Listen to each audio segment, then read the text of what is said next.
साजिदा अमीन, Canada से आपसे मुखातिब हूँ और मेरे साथ international astrologer, renowned astrologer Shahzad Ahmad हैं और ये एक न्यूमरोलॉजिस्ट हैं, एस्ट्रोलॉजर हैं, एडवोकेट हैं और बहुत सी इन्होंने ऐसी प्रेडिक्शंस की हैं जो कि आज तक पूरी हुई हैं। बड़े-बड़े रिनाउंड लोगों की, प्राइम मिनिस्टर्स की, इवन इंडिया के प्राइम मिनिस्टर की और बहुत से जो मारूफ लोग हैं उनके लिए इन्होंने प्रेडिक्शंस की और आजकल भी ये कर रहे हैं ज़लज़ले और वार और इलेक्शंस के ऊपर, जो कि काफ़ी हद तक पूरी हुई हैं और आगे भी हम इनसे ऐसे ही सवालात करने वाले हैं आज। अस्सलाम वालेकुम सर, कैसे हैं आप?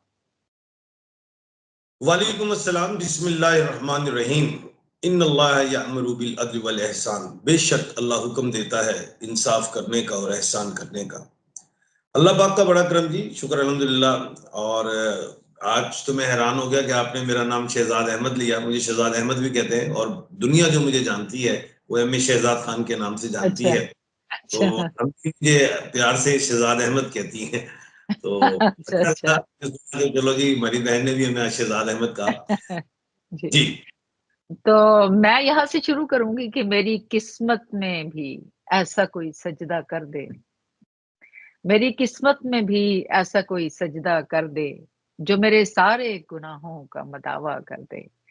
तो आज हम अपने रब को भी कहते हैं कि हमारी किस्मत में ये चीज़ें लिख दो, कर दो कि हम ऐसा चाहते हैं। तो किस्मत तो है जी। तो इसलिए आज मैं आपसे पहला सवाल ये पूछूँगी कि जी इंडिया के इलेक्शंस जो हैं वो उसके बारे में आप क्या आपकी एस्ट्रोलॉजी और न्यूमरोलॉजी और आपका इल्म कहता है? बड़ा खूबसूरत सवाल है आपका। और अगर गौर किया जाए तो मैंने पहले कहा था कि 2024 में आधी दुनिया से ज्यादा लोग जो हैं वो वोट में डालेंगे और आधी दुनिया से ज्यादा ममालिक में इलेक्शंस भी हैं। लेकिन इस साल में जो प्लेनेट मार्स है वो किंग है और इस साल का जो प्लेनेट सैटर्न जो है वो मिनिस्टर है, जिसमें मैंने कहा था कि पूरी दुनिया में जो इलेक्शंस होंगे उसमें जो हुक्मरान जो हुकूमतों पे मौजूद बैठे हैं वो दुनिया अवाम के मैंडेट को चोरी करेंगे और अवाम मायूस दिखाई देगी। एक तो बात मैंने ये की थी। सेम इसी तरह हमारे मुल्क पाकिस्तान में अगर आप देखिए, अवाम ने भरपूर वोट डाला पीटीआई को और जब रिजल्ट्स आए तो वो हैरान हो गए कि हुआ क्या, मैंडेट को चोरी किया गया और अवाम की जो उम्मीदें थी, जो उनकी ख्वाहिशात थी, उनको रोंद दिया गया। यानी कि जीत मंगल की हुई, जिसे हम कहते हैं आम रूटीन में बदमाशी की हुई। अच्छा खैर, कहने का मतलब यह है कि हिंदुस्तान में, इंडिया में भी इस दफा कुछ ऐसा होने जा रहा है। इंडिया में अगर गौर किया जाए तो नरेंद्र मोदी, मैं पहले भी अच्छा, हिंदुस्तान गया और मैंने जब वो उधर की जनता, उधर की अवाम, पब्लिक को भी नहीं पता था कि नरेंद्र मोदी जो है वो प्रधानमंत्री बनेंगे और वो बन गए। फिर दूसरी दफा भी मैंने कहा, जो न्यूज़पेपर पे शाया हुई, इस दफा भी मैं यही कहता हूं कि नरेंद्र मोदी इस दफा जो इलेक्शंस हो रहे हैं, जिसका रिजल्ट 4 जून 2024 को आना है, जिसमें मुकम्मल एक बेईमानी यानी कि एक होमवर्क किया हुआ है नेगेटिव, जिसमें इंडिया का इलेक्शन कमीशन ऑफ इंडिया वो भरपूर मदद कर रहा है मोदी की, नरेंद्र मोदी की। तमाम अदारे जो हैं, डिपार्टमेंट्स जो हैं और उधर की जो स्टैब्लिशमेंट है, वो तमाम की तमाम जो है नरेंद्र मोदी की मदद कर रही है। दूसरी चीज अगर हम देखें, वहां के जो अरविंद केजरीवाल हैं, उनको उनको जेल में रखा हुआ है। उनको ये कह सकते हैं वो कैदो बंद की जिंदगी गुजार रहे हैं। इलेक्शन अरविंद केजरीवाल जीत जाएंगे। पहली बड़ी पेशन गोई मैं आपको दे रहा हूं कि दिल्ली और पंजाब आम आदमी पार्टी जीत जाएगी। नंबर 1। नंबर 2, पिछली दफा राजीव गांधी जो थे, भट्टो खानदान, ये गांधी खानदान के चश्मो चिराग इस वक्त जो हैं, यानी कि इनकी दादी इंदिरा गांधी थी। बहुत जब वो एक्सपायर हुई तो आपने देखा कि उनका जो उनकी जो मैयत थी, जो उनकी जो बॉडी थी, उसको कह लें कि देसी घी से में और संदल की जो वुड है, लकड़ी है, उस पे उनको यानी कि उनकी चिता जलाई गई, बड़ी एहतराम, बल्कि मुसलमान भी रो रहे थे। मैंने तो ऐसा भी देखा था कि उत्तर प्रदेश हो, सारा यानी कि हिंदुस्तान। उसके बाद उनके बेटे राजीव गांधी, उनके साथ भी ऐसे ही सेम हादसा हुआ। अब राहुल गांधी पिछली दफा तो इलेक्शन हार गए, तो पेशन गोई मैं सेकंड कर रहा हूं कि राहुल गांधी इस दफा वो अपनी सीट जीतेंगे। ओके। और बात ये अहम है कि मैं ये मानता हूं, बल्कि मैं तो आज कोशिश करता हूं कि स्टेट्स के नाम बताता हूं कि कौन कौन सी इंडिया जो है, इंडिया में जो कांग्रेस स्टेट्स जीतेंगी और ये और बीजेपी सरकार जो है, जो मोदी, नरेंद्र मोदी की जो पार्टी है, उसकी मैं रिजल्ट्स थोड़े से बता देता हूं कि रिजल्ट्स तो आने 4 जून को। अच्छा जी, उत्तराखंड, ठीक है, गुजरात, राजस्थान, यहां से अगर गौर किया जाए तो ये बीजेपी पार्टी जो है वो जीतेगी। मध्य प्रदेश, महाराष्ट्र, आंध्र प्रदेश, झारखंड, अच्छा, बिहार, असम, हिमाचल प्रदेश, ओडिशा, अरुणाचल, ये सारी में कुछ स्टेट्स हैं। लेकिन मैं ये बता देता हूं कि आंध्र प्रदेश में बड़ा कठिन, बड़ा टफ मुकाबला होगा कांग्रेस का, बीजेपी का। और जो अभी एक और बात मैं बता देता हूं, इंडियन अलायंस जो है वो भी है, यानी कि कुछ पार्टीज है वो कांग्रेस के साथ मिलके जो मोदी का मुकाबला कर रही हैं। अच्छा, मोदी के हवाले से भी ये है, तो मैंने कह दिया इलेक्शन कमीशन ऑफ इंडिया भी साथ देगा, और दूसरे उनके साथ कुछ ताकतवर लोग हैं वो भी उनका साथ दे रहे हैं। लेकिन एक चले आगे बताते हैं आपको। तेलंगाना में जो है कांग्रेस जीत सकती है। वेस्ट बंगाल में जो है वो कांग्रेस जीतेगी इल्हाक करके, तमाम पार्टी से मिलके। अच्छा, और उसके अलावा जो है तमिलनाडु जो है अच्छा। वो निकल जाएगा मोदी के हाथ से। ओ। ये बात मैं आपको बता रहा हूं। इसके अलावा जो है करियाला, यह मोदी के हाथ से निकल जाएगा, कांग्रेस जीतेगी यहाँ पे। और बड़ा कांटेदार जनूबी हिंदुस्तान, यानी कि वेस्ट हिंदुस्तान में मोदी काफी हद तक मार खाएगा। अच्छा, कश्मीर एक बड़ी अगर हम देखें, मकबूजा कश्मीर है जहां पे मुसलमान हैं, वहां पे बड़ा जुल्म हो रहा है आजकल। तो पूरी दुनिया में मुसलमान हो रहा है, निहत्ते फिलिस्तीनियों पे भी हो रहा है, तो उधर भी हो रहा है। अच्छा, कहने का मतलब ये कि वहां पे पीडीपी है वो जीत जाएगी। अच्छा। लेकिन वो इल्हाक करेगी मजबूरी की बुनियाद पे, या ये कह ले डंडे सोटे सोटे की बुनियाद पे बीजेपी के साथ। जी, आप बात कीजिए। जी, जी, बहुत अच्छा आपने तज्ज़िया किया है।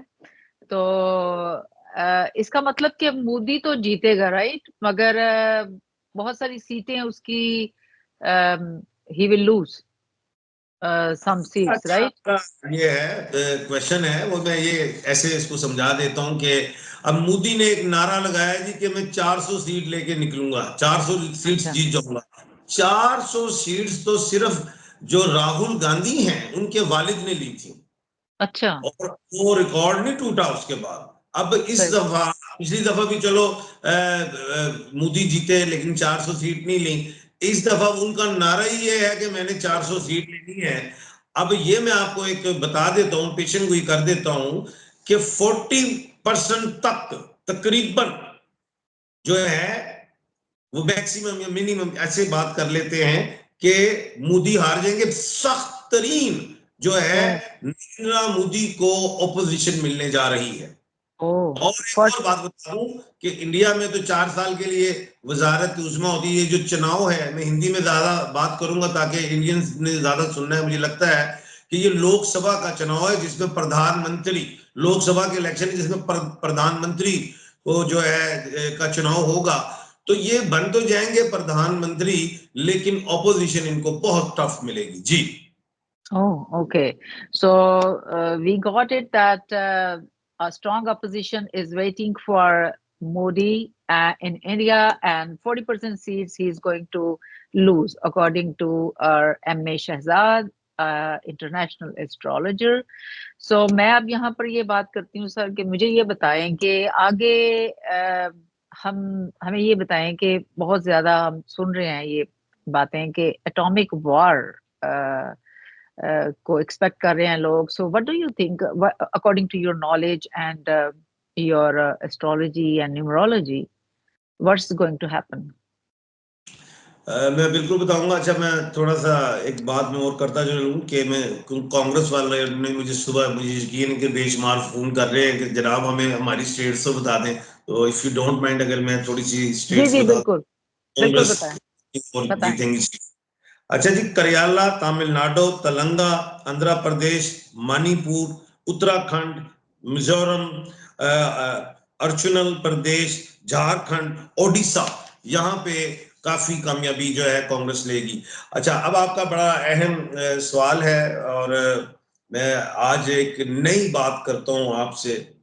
मैंने एक बात की थी आपके प्रोग्राम में कि इस साल का जो किंग प्लेनेट है वो मार्स है, और मार्स को अगर हम स्टार्स में देखें तो एरीज का जो प्लेनेट है वो मार्स है। और एरीज के जो अल्फाबेट हैं वो वोवल्स में है ज्यादातर, ए ई आई ओ यू, और उसके अलावा वाई और एल भी हैं। तो मैंने एक बात की थी कि इस देश में, इस दुनिया में जो है इस साल 2024 में जो लड़ाई अलिफ, आइन और लाम और ये वाले लोग करेंगे, जैसे कि वोवल सारे हो जाएं और वाई भी हैं। अभी मैं एक अहम बात आज बताना चाहता हूं कि दुनिया में जिनको हम कहते हैं कि जी एटॉमिक पावर्स कंट्रीज हैं, जो यानी कि जिनको दुनिया कहती है कि जी हाँ जी यही, वैसे तो न्यूक्लियर पावर तो बेशुमार है, जो एटम बम जिनके पास है, जो अनाउंस हुए हैं इनके पास है, जैसे कि अमेरिका है, ए से है, और जैसे कि इंग्लैंड है, अलिफ से अगर हम कहें अमेरिका, अलिफ से इंग्लैंड।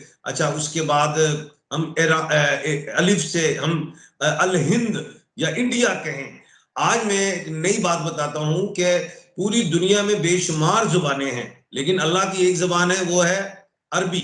अल्लाह की जुबान के मुताबिक अगर हम अरबी में भी हम अपने मुल्क पाकिस्तान की बात करें, पहले तो हम एटॉमिक पावर है, नंबर 2 हमारा नाम जो है अरबी में अल पाकिस्तान है, और वैसे भी अच्छा हमारा नाम इस्लामिक रिपब्लिक ऑफ पाकिस्तान, इस्लामी जमहूरिया पाकिस्तान, ये भी अलिफ से बनता है। नंबर जी 2, एक बात और आज हैरत की बताने लगा हूं, एक एटॉमिक पावर और है एशिया में जिन्हें कहते हैं चाइना, और उसको अरबी में कहते हैं अल सीन, अलिफ से हैं। अब कहने का अच्छा मतलब ये 4 एटॉमिक पावर तो हो गए एशिया में, 3 रह गए मगरिब में। अब मगरिब की तरफ देखें तो फ्रांस है, इंग्लैंड एंड अमेरिका, ये हैं। अब तवाजन जो है वो मशरिक का ज्यादा वजनी है एटॉमिक के हवाले से। अब एक अहम बात मैं एक और बताऊं कि मैंने कहा था कि 2024 का जो साल है, इन तमाम डिजिट्स को अगर हम काउंट करें तो 8 बनता है, और 8 अप्रैल को सोलर एक्लिप्स भी हुआ।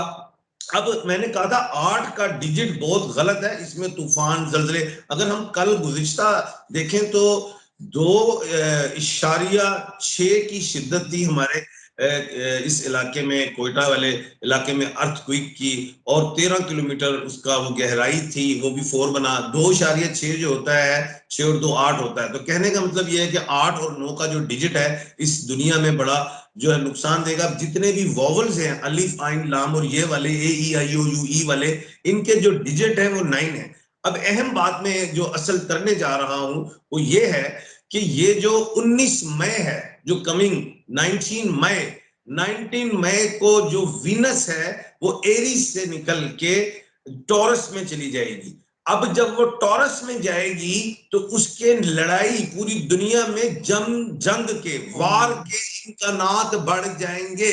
अब नेम के हवाले से अगर हम अमेरिका के जो प्रेसिडेंट है जो बाइडन, अच्छा ज्यादातर अगर जो बाइडन इनका ताल्लुक जो अर्थ से है, एयर से नहीं, लेकिन खैर कहने का मतलब यह है कि फिर उस वक्त अमेरिका जो है, जो मैं समझ रहा हूं कि उसने फैसला देना है जी जंग का, यस और नो। और वैसे भी मेरा ख्याल जो है 95 बिलियन अरब डॉलर जो है उन्होंने कह दिया है कि इसमें इसराइल को गालबन 28 बिलियन अरब देने हैं, उसमें 8 जो है शायद ताइवान को देने हैं, बाकी यूक्रेन को देने हैं। तो असला और बारूद का पैसा तो इकट्ठा हो गया है, लेकिन एक बात मैं बताता चलूं कि मैंने जान के कहा था कि मशरिक में अल पाकिस्तान, अल सीन के अलावा रशिया एंड ईरान, ये मुझे मुत्तहिद एक सफ में दिखाई दे रहे हैं।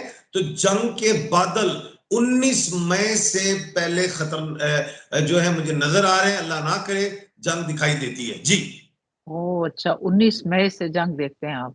तो आप समझते हैं कि it will go like atomic war, आप ये समझते हैं? समझता हूं, और मैंने पता नहीं आपके प्रोग्राम में कहा या किसी डिफरेंट चैनल पे मैंने कहा था कि पूरी दुनिया की यूथ जो है वो बाहर निकल आएगी, चाहे वो यूनिवर्सिटी से हो या नौजवान हो जो एजुकेटेड हो या अनएजुकेटेड हो, वो निकलेंगे बाहर। और आपने देखा कि अमेरिका में भी बेशुमार स्टूडेंट्स निकले और बेशुमार उनको बच्चों को अरेस्ट भी किया।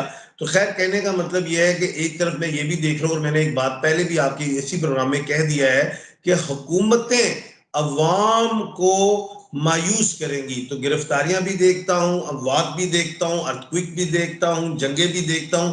और अगर एक गलती भी इजराइल ने खुदा ना खास्ता की ईरान की जानिब, तो मैं ये देख रहा हूं कि मशरिक से एक भरपूर जवाब मिलेगा। जी अच्छा, वेरी इंपॉर्टेंट। सो अच्छा, मैं आपसे अब ये भी पूछना चाहूंगी कि देखिए पाकिस्तान जिस तरफ ट्रेंड कर रहा है, इलेक्शंस के बाद लोगों ने मैंडेट दिया, huge mandate to Pakistan Tehreek Insaf, Imran Khan के आगे 30 अप्रैल को 3 केसेस जो हैं वो हियरिंग के लिए लगे हुए हैं, जो कि वेरी इंपॉर्टेंट हैं। सो आप क्या समझते हैं कि उन हियरिंग्स में हम क्या एक्सपेक्ट करें according to your knowledge of astrology and numerology? And the other thing is that where will this jalsas and people are coming out in streets, where they will end up, or will there be any aggressiveness, or will it change anything within the government of Pakistan? Will it change anything, Imran Khan के लिए? आपके बड़े अच्छे सवाल हैं। सबसे पहले मैं आपको बता दूं कि 6 मई को वेस्ट में जुपिटर जो है रेट्रोग्रेड हो रहा है, यानी कि उसको हिंदी में कह देते हैं कि मार्गी हो रहा है। इसको ये कह देते हैं जिसके नुकसानात जो है, जब जुपिटर उल्टा हो तो उसके नुकसानात हमेशा गवर्नमेंट को होते हैं, जो भी दुनिया में कोई भी गवर्नमेंट हो। तो अभी इमरान खान साहब की तो गवर्नमेंट में नहीं है, यानी कि वो इक्तदार में नहीं है, उनकी पार्टी जो है वो ओपोजिशन में है। लेकिन खैर, कहने का मतलब ये है कि 25 ऑफ मई के 25 ऑफ अप्रैल के बाद वीनस उनके पास थी, जिसके बाद इनकी पावर में मकबूलियत में भी इजाफा होगा। और दूसरी बड़ी बात है कि ये अब पूरे पाकिस्तान में बिल्कुल जलसों की तरफ जाएंगे। लेकिन सेक्शन 144 के तहत हुकूमत जो है मुख्तलिफ स्टेट्स पे या सिटीज पे वो कहेंगे जी यहाँ पे दफा 144 लगी है, यहाँ पे आप जलसा नहीं कर सकते, कोई असेंबली नहीं कर सकते, तो वहां पे वो गिरफ्तारियां वगैरह अरेस्ट करेंगे, जिससे तनाव पैदा जरूर होगा।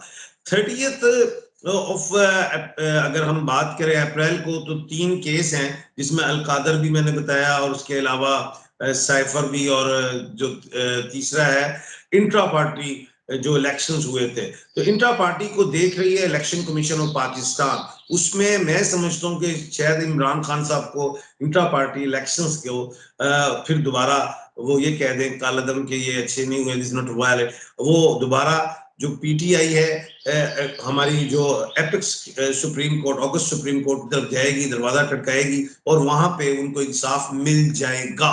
जैसा कि मैंने पहले कहा था कि ऑगस्ट सुप्रीम कोर्ट में जो काजी फाइज ईसा साहब, honourable chief justice of Pakistan, बड़े दबंग फैसले करेंगे। और आपने देखा कि कल भी इन्होंने एक बहुत बड़ा फैसला दिया, जिसे में इन्होंने कहा कि जितने भी कंटेनर्स हैं जहां भी जो सरकारी बिल्डिंग्स पे होते हैं उनको फौरी हटाया जाए, क्योंकि ये पब्लिक के वे हैं। क्योंकि अगर आप अगर जाने देते हैं तो हम जाने लेते हैं, हम फांसियां देते हैं तो हमें भी उतना ही खतरा है। तो खैर, एक बड़ा दबंग फैसला था, और आइंदा आने वाले दिनों में आप देखिएगा कि हमारी जो सुप्रीम कोर्ट है बड़े दबंग फैसले देने वाली है।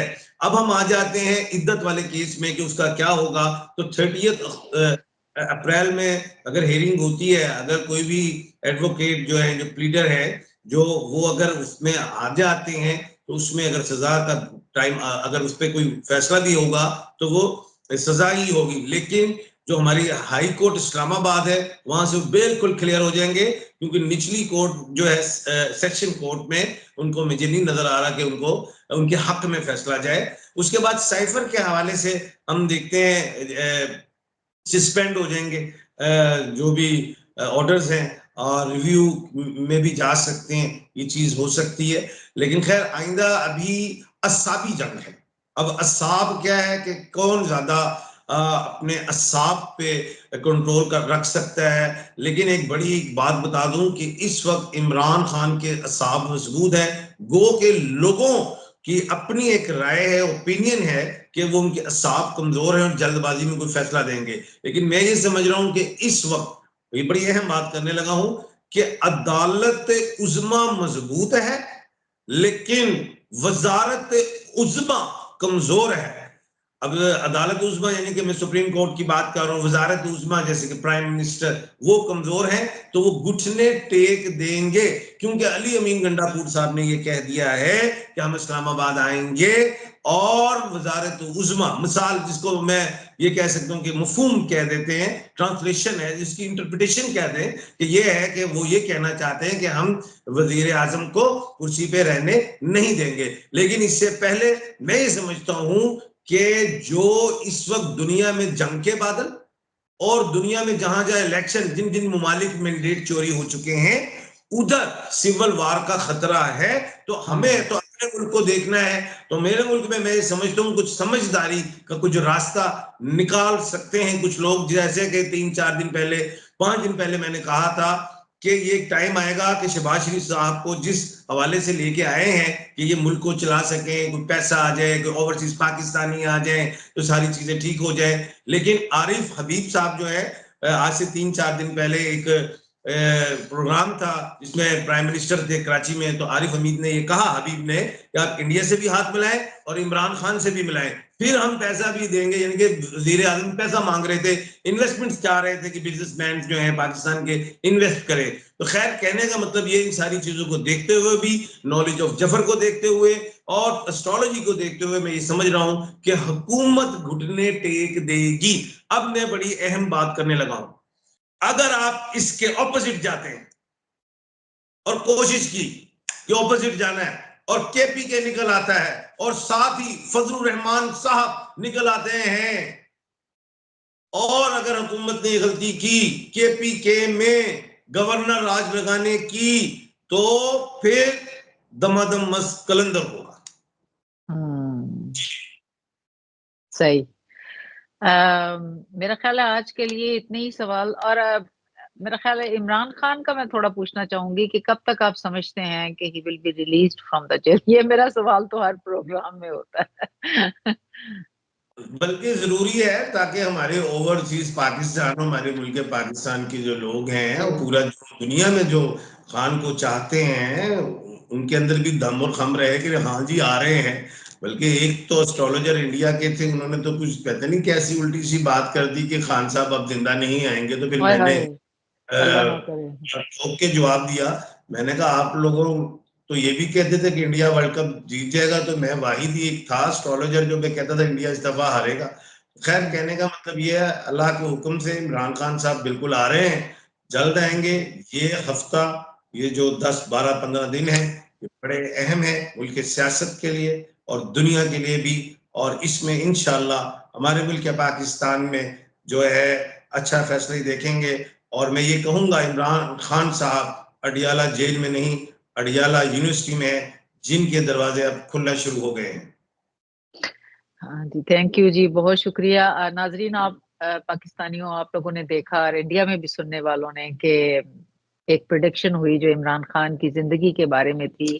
हर बंदे का अपना नॉलेज होता है, मगर हमारे जो यहाँ पर एस्ट्रोलॉजर हैं, अपने इंटरनेशनल हैं, ये भी इंटरनेशनल लेवल पे सुने जाते हैं। इन्होंने कहा कि इमरान खान की जिंदगी को अल्लाह के फजल से कोई खतरा नहीं है और he will be out of the jail very soon. मैं यहाँ कहूंगी कि मैं समंदर हूँ, कहीं डूब न जाना मुझ में।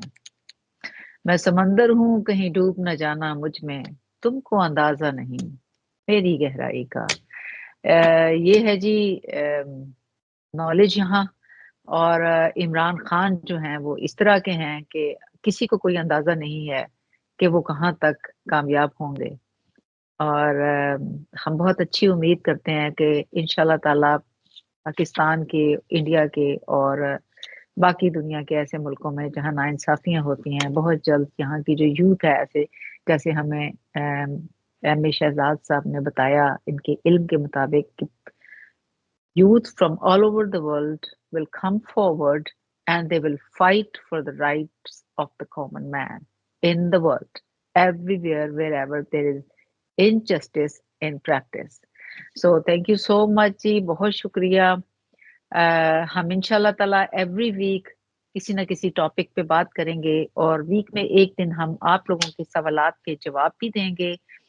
आप अपना नाम, अपनी मदर का नाम जो है वो हमें भेजें और अपनी डेट ऑफ बर्थ। फिर हम आपका एक जो वीक में एक दिन का जो प्रोग्राम है वो स्पेसिफिकली सिर्फ आप लोगों के लिए हुआ करेगा कि ताकि हम आप लोगों के, वैसे तो ऑब्वियसली इंसान मेहनत करता है, कोशिश करता है और कहीं पहुंचता है, मगर जब हम सारी कोशिश मेहनत कर लेते हैं तो ये जो कायनात है, ये जो कॉस्मोसिस है, ये फिर हमारे साथ रेजोनेट करती है। तो उसका एक इल्म है एस्ट्रोलॉजी का, न्यूमरोलॉजी का। तो वो हमारे पास जो माहिर हैं यहाँ पर एम.ए. शहजाद साहब अपने इल्म और अपने तजर्बे के मुताबिक जो मैनी ईयर्स का है वो आपको बताते हैं। और बहुत दफ़ा जो है इनके जो बताई हुई चीज़ें हैं वो सही साबित हुई हैं। और आज का प्रोग्राम यहीं पे ख़त्म करते हैं। हम आपके साथ एवरी वीक आएँगे, आपकी किस्मत का हाल भी बताएँगे और दुनिया के इंटरनेट, एक दफ़ा हम आप लोगों का वो प्रोग्राम करेंगे। बाकी प्रोग्राम्स में हम दुनिया के हालात बताएँगे आपको कि क्या होने वाला है, as you know wars are going on, और अपने पाकिस्तान का, इमरान खान का और अवाम के लिए क्या आगे क्या कुछ है आगे फ्यूचर में, वो भी हम एनालिसिस किया करेंगे। अल्लाह आप लोगों को खुश रखे। हम आप लोगों के लिए हर वक्त हाजिर हैं। हमारे दिल ओवरसीज के आप लोगों के साथ धड़कते हैं। मैं यूजुअली ऑस्ट्रेलिया से प्रोग्राम करती हूँ। Right now I am in Canada and I will be doing from other countries as well. तो पाकिस्तान जिंदाबाद, इमरान खान बेहतरीन लीडर पाकिस्तान का जिंदाबाद, अवाम पाकिस्तान की पाइंदाबाद। खुश रहिए, आबाद रहिए। अल्लाह हाफिज।